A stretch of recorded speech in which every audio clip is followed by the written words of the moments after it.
Hello, I'm Brigantia Blackbird of Blackbird's Brew. Happy Wednesday and welcome back to Journey Through the Tarot. Today we're going to talk about the Ten of Swords. This comes from the Housewife Tarot by Paul Keppel and Jude Buffum. So, first impressions, we see a pen cushion stuck through with rather aggressive looking pens, and then we have the well manicured hand of the housewife holding one of those pens, and we just don't know where it will be stuck. Is it going to go into the cushion, or is something else going to happen? Because as I look at the card, that is the question that keeps repeating itself in my mind. What does that raised pen portend? Is it going to be used to, in your sewing project, hold the cloth together before you get it stitched? Or is this pen going to be used to stick someone because they antagonized you? And the context and purpose in which these sharp, pointy objects are used, it really makes all the difference, doesn't it? It's a reminder that while the element of air is neutral in and of itself, it's the way we use it, particularly when it comes to our speech, that can create a good or an ill effect. Now let's go to our booklet. It gave us several key words: ruin, disaster, great misfortune. Then this description reads, things can't get any worse, or you've just about reached the end of your tether. Mercy, what a mess.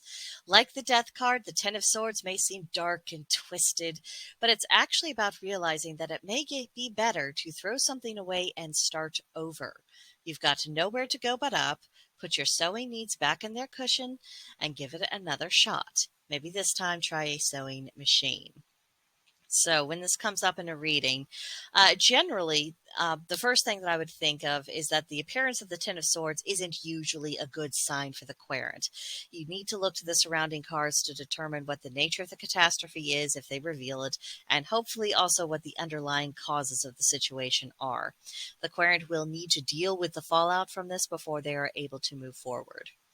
Another possibility is that the querent's grim circumstances was a necessary lesson for them. Sometimes we do not learn except through the hard way.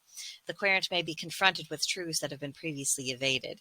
Pay close attention to surrounding cards for a further message on that particular topic. And lastly, it may be that for the querent, the worst possible outcome has taken place. Now it's time for them to take a good look around at what resources remain to them and begin again. Because all endings are the births of beginnings. This is no time for them to wallow in sorrow and regret. This is a moment they need to rebuild, so they need to be focused. And because we are in the suit of swords, meaning the air element, that they need to be setting their emotions to one side, or at least not allowing themselves to be overwhelmed by them. They need to be focusing from a very mental point of view and looking at things about what needs to be done.